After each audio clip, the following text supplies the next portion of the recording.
Genç bir yönüyle böyle ahiret için yaşayan Mus'ab bin Umeyr'in temsil ettiği şey. Hep Mus'ab'ına hayranım dedim bir naatta orada. Mus'ab aklıma gelince gözlerim dolar. İbn-i Cehş aklıma gelince Halazade gözlerim dolar. Onlar dünyada yaşamışlar ama hep gözlerinde ahiret türlenmiş. Daha genç yaşındayken dünya nedir bilmemiş. Masiva üzerine katiyen eğilmemiş. Efendim, dünyasına, aldanma dünyasına, dünya benim diyenin gittikçe dünyasına, öyle bakmışlar dünyaya. Musab öyle centilmen, öyle dahi bir insan ki, insanlığın iftihar tablosu, Medine'ye mürşit göndermeyi düşünürken daha genç yaşında, 20 yaşında onu gönderiyor.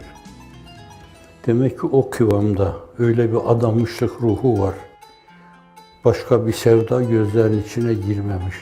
Hiçbir şey başını döndürmemiş. Annesini de idare ediyor. Annesi putlara tapıyor. Her gün değişik tehditler filan. Annenim ben sana, sütümü emeğimi haram ederim falan. Anne ben sana hiç kusur etmem, haksızlık yapmam. Sana günah işlemem sana karşı. Ama beni yolumdan döndüremezsin. Bu kıvamdaki bu insan, insanlığın iftihar tablosu, insan keşrafıdır. İnsanlara bakınca tavırları, davranışları, sözleri, sazları, vurgulamaları, onları hemen keşfeder. Ne işe yarar bu diye.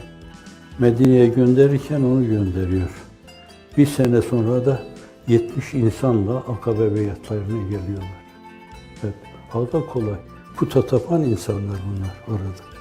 Başında hep kılıçlar, kavis çiziyor onları. Otur kardeşim diyor, bir dinle. Beğenmezsen yine ne yapacaksan yap yani. Ben boynum hazır burada. Kaşı koyacak halim yok.